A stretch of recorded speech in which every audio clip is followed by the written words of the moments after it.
নমস্কার বন্ধুরা, রক্তের প্রান্তরে আপনাদের স্বাগত। আজকে আমরা এমন একটা রোগ নিয়ে আলোচনা করব যে রোগটি আপনার শরীরে বাসা বাঁধলে আপনি কিন্তু বিভিন্ন ডাক্তারবাবুর কাছে যেতে পারেন। যেমন সে যদি আপনার কিডনিটাকে বেশি ধরে তাহলে আপনি হয়তো ফিজিশিয়ান বা নেফ্রোলজিস্টের কাছে পৌঁছবেন। যদি হাড়গুলো কুড়ে কুড়ে খায় তাহলে কিন্তু আপনি অর্থোপেডিশিয়ানের কাছে পৌঁছতে পারেন। আবার যদি আপনার দেহে রক্তাল্পতা হয় তাহলে কিন্তু আপনি ফিজিশিয়ান বা হিমাটোলজিস্টের কাছে গিয়ে পৌঁছতে পারেন। কি সেই রোগ? সেই রোগটার নামের সামনে আবার একটা ইংরেজি শব্দ আছে যেটার মানে আমরা সবাই জানি, মাল্টিপল মাল্টিপল মায়োলোমা। আচ্ছা, এই জিনিসটা কি? আপনারা আগে দেখেছেন, আমি বলেছি যে আমাদের শরীরে নানা রকমের শ্বেতকণিকা থাকে। তার মধ্যে লিম্ফোসাইট থাকে, তার মধ্যে নিউট্রোফিল থাকে, ইওসিনোফিল, বেসোফিল। এইগুলো ছাড়া এই যে লিম্ফোসাইটের কথা বললাম, এদের থেকে কিছু সেল তৈরি হয় যেগুলোকে বলে প্লাজমা সেল। প্লাজমা মানে কিন্তু রক্তরস, কিন্তু এই সেলগুলো রক্তে থাকে এবং এদের প্রধান কাজ কি জানেন? এদের প্রধান কাজ হচ্ছে মিসাইল তৈরি করা, ইমিউনোগ্লোবুলিন তৈরি করা।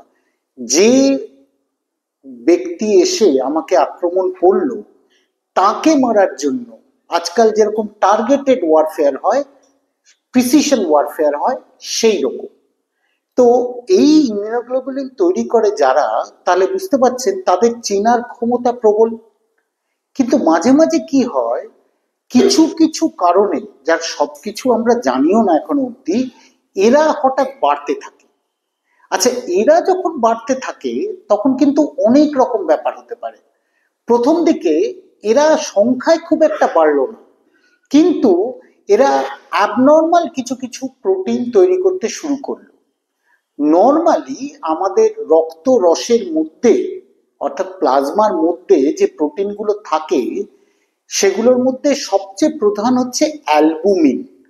অ্যালবুমিন থাকে প্রায় 3.5 থেকে 4.5 সংখ্যায়, এবং এরা কি করে, এরা ওই রক্তর মধ্যে জলীয় পদার্থটাকে ধরে রাখতে সাহায্য করে। এই অ্যালবুমিনের পরে যেগুলো আসে সেগুলোকে আমরা বলি গ্লোবুলিন। আর আমরা যেহেতু আমাদের এই সায়েন্সে গ্রিকদের একটা বিশাল অবদান আছে, সেই জন্য আমরা ওগুলোকে বলি আলফা, বিটা, গামা। আবার ওরকম আছে ধরুন alpha 1, alpha 2, beta 1, beta 2, gamma. তো এগুলো হচ্ছে গ্লোবুলিনের পার্ট। এবার এই রোগটা যেটা নিয়ে আমি আজকে আলোচনা করছি, অর্থাৎ মাল্টিপল মায়োলোমা, এটা কিন্তু একটা ক্যান্সার। আর ক্যান্সার মানেই জানবেন যে সেটা হচ্ছে একটা মনোক্লোনাল ডিজিজ। এই শব্দটা তো একটু ভালো করে বুঝে নেওয়া দরকার। মনোক্লোনাল মানে কি?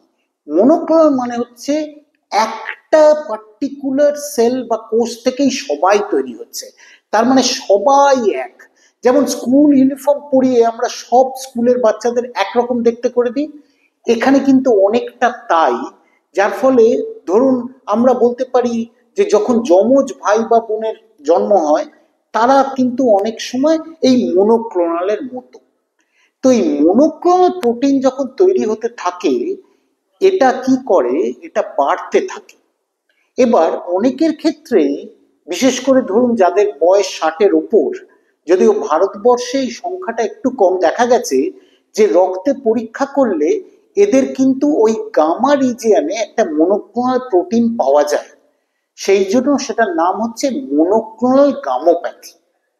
গামোপ্যাথি, গামা রিজিয়নে প্যাথোলজিক্যাল একটা দিক। এবার এই মনোক্লোনাল গামোপ্যাথি থাকা মানেই কিন্তু আপনার মাল্টিপল মায়োলোমা হয়নি।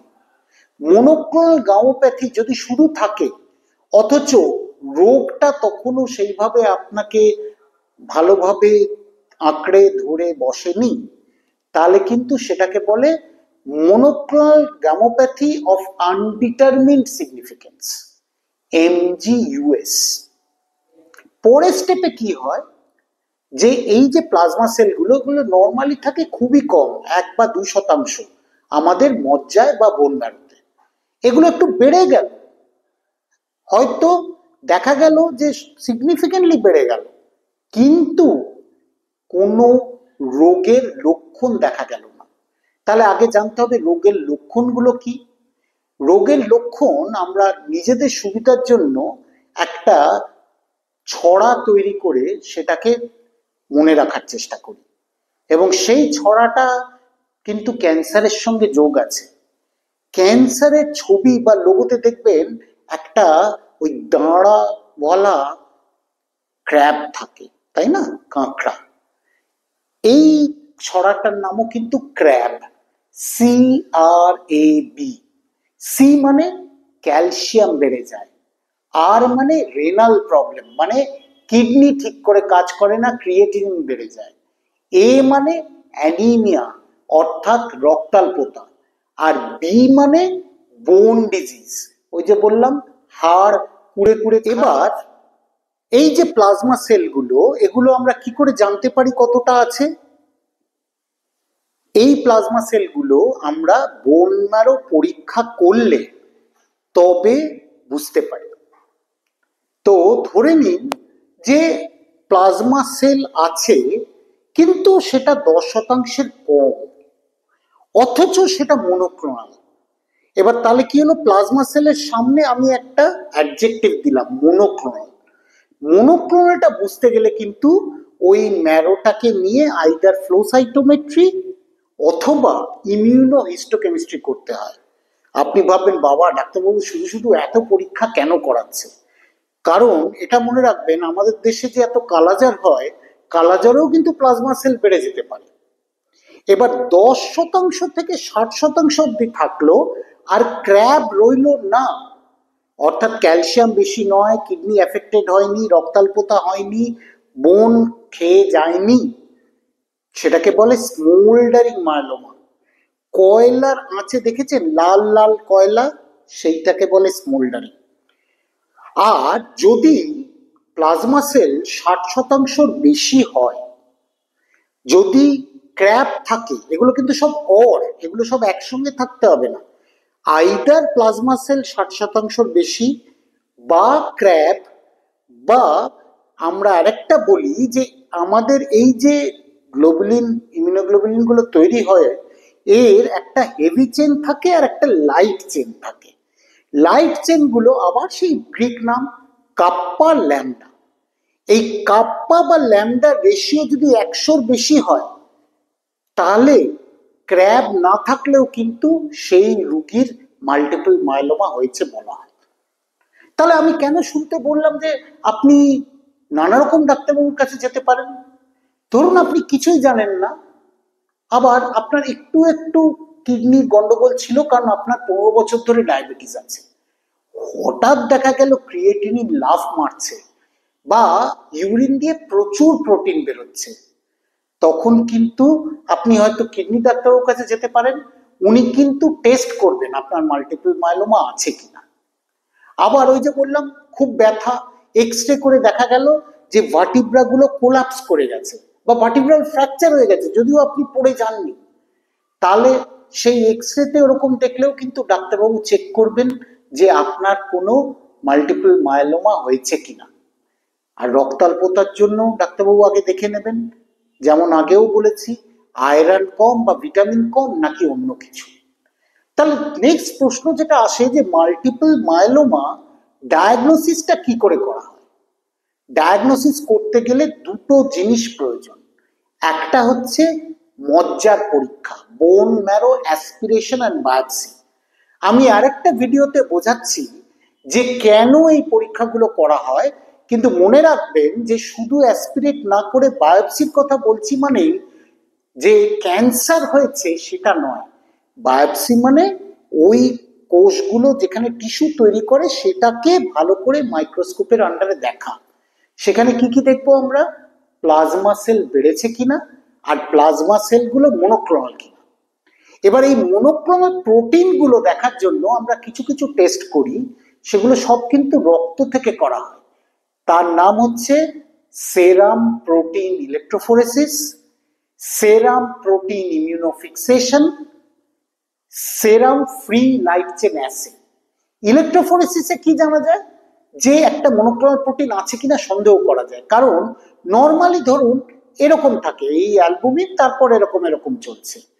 হঠাৎ একটা লম্বা এরকম পিক যদি হয়ে যায়, সেটাকে আমরা সন্দেহ করি এটা মনোক্লোনাল নয় তো। কিন্তু সেটা বোঝার আরো ভালো উপায় কি আছে? প্রোটিন ইমিউনোফিক্সেশন।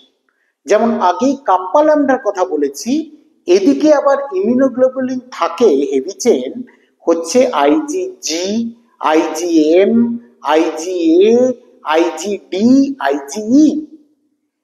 এইগুলোর এগেনস্টে অ্যান্টিবডি দিয়ে আমরা দেখি যে ওটা সত্যিই মনোক্লোনাল কিনা। কারণ মনোক্লোনাল হলে এই 5টা আইজির মধ্যে যে কোনো একটা থাকবে, আর কাপ্পা ল্যাম্ডার মধ্যে যে কোনো একটা থাকবে। যদি কাপ্পা ল্যাম্ডা দুটোই থাকে, বা আইজিজিও থাকে আইজিএমও থাকে, তাহলে সেটা মনোক্লোনাল হওয়ার সম্ভাবনা অত্যন্ত কম। আর সেরাম ফ্রি লাইট চেন অ্যাসে করে কি করা হয়? এই কাপ্পা ল্যাম্ডার রেশিওটা দেখা হয়। এছাড়া কিডনিকে এফেক্ট করলে ইউরিন দিয়েও কিন্তু এই ফ্রি লাইট চেন গুলো বেরোতে পারে। সেখানে আমরা ইউরিনের কিন্তু ইমিউনোফিক্সেশন করে থাকি, কিন্তু সেটা 24 ঘন্টার ইউরিন কালেক্ট করে রাখতে হয়। অর্থাৎ আজকে সকালে প্রথম ইউরিন স্যাম্পলটা বাদ দিয়ে সারা দিনের ইউরিন একটা বড় জারে, কালকে সকালের প্রথম ইউরিন স্যাম্পল অব্দি পুরোটা ধরে তারপর দেখা হয় যে তাতে কতটা প্রোটিন বেরোচ্ছে, আর তার মধ্যেও কোনো মনোক্লোনাল প্রোটিন আছে কিনা। তাহলে ডায়াগনোসিসটা হওয়ার জন্য কি দরকার? যদি মায়োলোমা ডায়াগনোসিস করতে হয়, আবার বলছি, শুধু এম ব্যান্ড থাকলে কিন্তু মায়োলোমা নয়। প্লাজমা সেল বেশি থাকতে হবে, অন্তত 10% বেশি মনোক্লোনাল, এবং ক্র্যাব থাকতে হবে, বা প্লাজমা সেল 60% বেশি থাকতে হবে, বা কাপ্পা ল্যাম্ডা রেশিও 1:100 এর বেশি থাকতে হবে। আরেকটা আগে বলিনি, সেটা হচ্ছে আগে আমরা হাড়ের যে জিনিসগুলো দেখতাম সেগুলো কিন্তু এক্স রে দিয়ে দেখতাম, কিন্তু এক্স রে অত সেন্সিটিভ নয়। আজকাল আমরা ওই জন্য এমআরআই করি। এমআরআই এ যদি এক বা তার বেশি কোনো লিশন থাকে, যেটা হয়তো এক্স রেতে ধরা পড়লো না, তাহলেও কিন্তু তার মায়োলোমা হয়েছে। সেই জন্য ক্র্যাবের সামনে আমরা এখন স্লিম ক্র্যাব ঢুকিয়ে দিয়েছি। স্লিমটা কি? ওই যে সেরাম লাইট চেন আর এমআরআই আর প্লাজমা সেলের পার্সেন্টেজ। তাহলে এই ডায়াগনোসিসটা করার জন্য ডাক্তারবাবু অবশ্যই আপনাকে আইদার এমআরআই করাবেন, বা যদি খুব অবভিয়াস হয় তাহলে কয়েকটা এক্স রে করাতে পারেন। অনেক সময় আমরা পেট সিটিও করিয়ে থাকি। এছাড়া আমরা রোগটা কিরকম আছে সেটা দেখার জন্য ক্যালসিয়াম, ক্রিয়েটিন, হিমোগ্লোবিন ছাড়া বিটা-2 মাইক্রোগ্লোবিলিন, এলডিএইচ, অ্যালবুমিন এগুলো মেপে থাকি। মেপে আমরা রোগটাকে ধরি, রোগটার স্টেজিং করি এবং তার চিকিৎসা প্ল্যান করি, যেটা আমি আপনাদের আরেকটা ভিডিওতে ভালো করে বোঝাবো। তবে একটা কথা জেনে রাখুন, এমজিওএস রোগীদের কিন্তু আমরা চিকিৎসা করি না, কিন্তু এই এমজিওএস এর কিছু মাস্তুতো ভাই পাওয়া গেছে এখন। তার নাম হচ্ছে monoclonal gammopathy of renal significance. অর্থাৎ মজ্জায় প্লাজমা সেল বেশি নয়, কিন্তু ক্রিয়েটিনিন বেশি, প্রোটিন লস হচ্ছে, আর এই মনোক্লোনাল প্রোটিন আছে। তখন কিন্তু এটা প্রমাণ করার জন্য অনেক সময় আমাদের কিডনির বায়োপসি করতে হয় এবং তারও চিকিৎসা করতে হয়। এছাড়া কিছু কিছু কন্ডিশন আছে যেগুলো ফরচুনেটলি খুব রেয়ার, সেগুলোকে আমরা বলি monoclonal gammopathy of clinical significance, যেখানে স্কিন এফেক্টেড হতে পারে, নানা রকম অর্গান এফেক্টেড হতে পারে। সেগুলো নিয়ে আমরা আরেকদিন আলোচনা করব। আজকে আপনাদের আশা করি বোঝাতে পেরেছি যে প্লাজমা সেল ডিসঅর্ডার বা প্লাজমা সেল ডিসক্রেশিয়ার মধ্যে পড়ে সবচেয়ে বিনাইন যেটা, সেটা এনজিওএস, তারপর স্মোল্ডারিং মায়োলোমা, তারপর মাল্টিপল মায়োলোমা, যেটা অবশ্যই চিকিৎসা করব। আর মাঝে মাঝে কি হয়, এই প্লাজমা সেলগুলো রক্তে চলে আসে, তখন সেটাকে বলে প্লাজমা সেল লিউকিমিয়া। অর্থাৎ তখন ওই প্লাজমা সেলগুলোর আর ম্যারোর প্রয়োজন নেই। অর্থাৎ ধরুন একজন মাফিয়া ছিল, সে পুলিশের সাহায্যে কাজ করছিল, সে তারপর ঠিক করলো দরকার নেই, আমি পলিটিশিয়ান হয়ে যাব, আমি হয়ে গেলাম প্লাজমা সেল লিউকিমিয়া। এগুলোর প্রত্যেকটা চিকিৎসা আমি পরে বোঝাবো। আপনাদের মনে যদি কোনো প্রশ্ন থাকে অবশ্যই আমাদের নিচে কমেন্টস বক্সে জিজ্ঞেস করুন এবং আমাদের এই চ্যানেল সাবস্ক্রাইব করুন। আমরা আরো ভালো করে সবাই মিলে কিছু নতুন নতুন জিনিস শিখবো। নমস্কার।